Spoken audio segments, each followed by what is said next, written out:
26শে মে 2025 সোমবার পালিত হবে ফলহারিণী অমাবস্যা।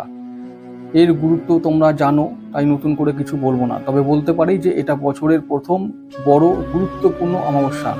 এই অমাবস্যায় আমরা কি করব? মা কালীর পুজো করব এবং মা কালীকে আমরা কি করব? কিছু ফল উপহার দেব এবং সেটা বিধিবৎ দেব। কি বিধি, কিভাবে দেব আমি বলে রাখছি। প্রথম যেটা করব, প্রথম নিয়ম, সকালে উঠে গঙ্গা স্নান করে বা স্নান করে, যে কোনো জায়গায় স্নান করে আমরা শুদ্ধ বস্ত্রে আমরা যে কোনো গরিব মানুষকে 3টে মৌসুমি ফল দান করব। ঠিক আছে, এটা 1 নম্বর।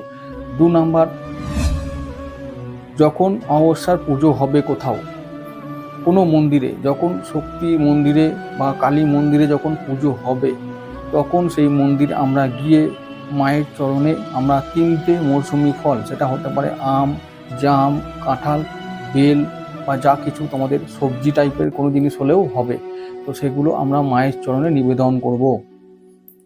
3 নম্বর হবে, আমরা মাকে কারণ বাড়ি উপহার দেব।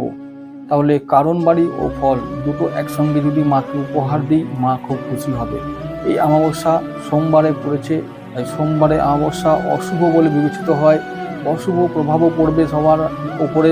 এই অশুভ প্রভাব থেকে বাঁচার জন্য আমরা মা কালী শরণাপন্ন হব। মা কালী শরণাপন্ন হলে আমরা সমস্ত বিপদ থেকে উদ্ধার পাব।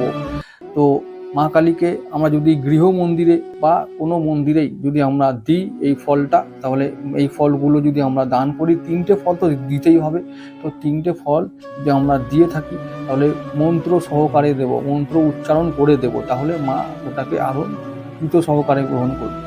তাহলে কি মন্ত্র বলবো? ওম ক্রিং কালিকা ওই নমঃ, এই মন্ত্র জপ করব আর একটি করে ফল দান করব মাকে।